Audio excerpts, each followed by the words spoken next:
And when I grew up there, it was so rural that Splendor in the Grass was filmed there because it looked like Appalachia, or wherever Splendor in the Grass is supposed to be. And it was literally, I had one neighbor on one side, and on the other side of the street we had another neighbor, and they actually literally had a dirt floor in part of their house. And this is New York City, right?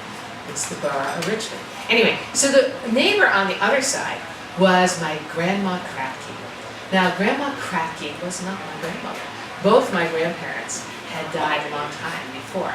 My father was 27 years older than my mother, so his parents had died when he was 17. And my mother's mother had died when I was about 3, so I didn't know any grandmothers. But this woman who lived next door was amazing. She had a chicken house, a 2-story chicken house, had over 500 chickens. So here we are in New York City, our entire neighborhood stank like chicken manure. It was amazing. And she used to let me go in and collect eggs with her and feed the chickens and give them water. And the reason why I hung out with her a lot was because my older brother got to do whatever he wanted because he was a boy. He got to ride his bike and go all over the neighborhood and find other kids, which was a good like half-a-mile ride to find another kid. But I was too young to do any of that, so I hung out with Grandma a lot. And Grandma was a great companion. She had raised 11 children after her own mother had died, and her father had rented her out to a neighbor who had 11 children whose wife had also died. And he kept the second daughter to take care of all of his children and said, Grandma Kratky, go take care of all these kids. So she could do everything. I mean, she could make rugs out of rags, and she could take a chicken, and she would go with the chicken holding it by its feet, you know, and she had the hatchet, and boom, cutting the head off it and chasing it around if it ran like a chicken without its head.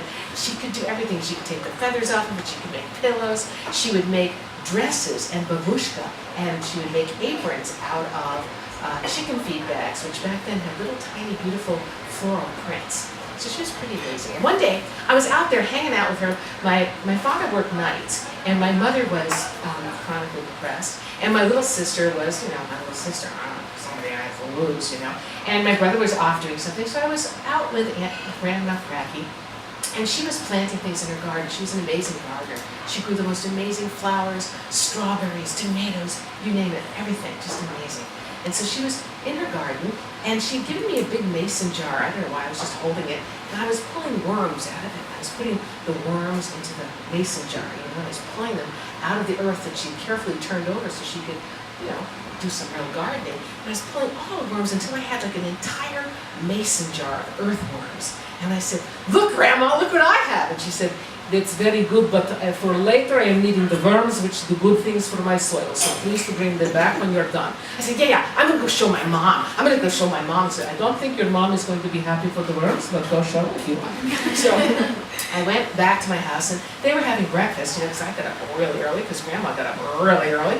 And I walked in, and my mother happened to be on the phone, and she was cooking and on the phone at the same time. And I brought in the worms, and I said, hey, Mom, see what I got? And she went, ah!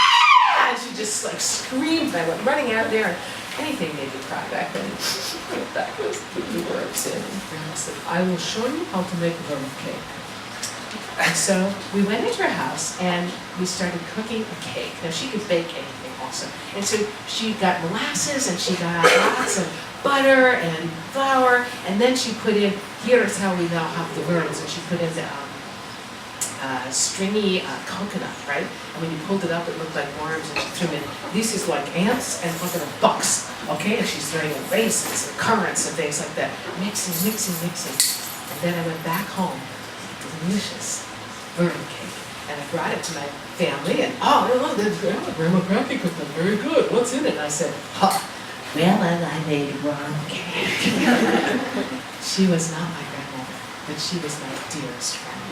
Just like family.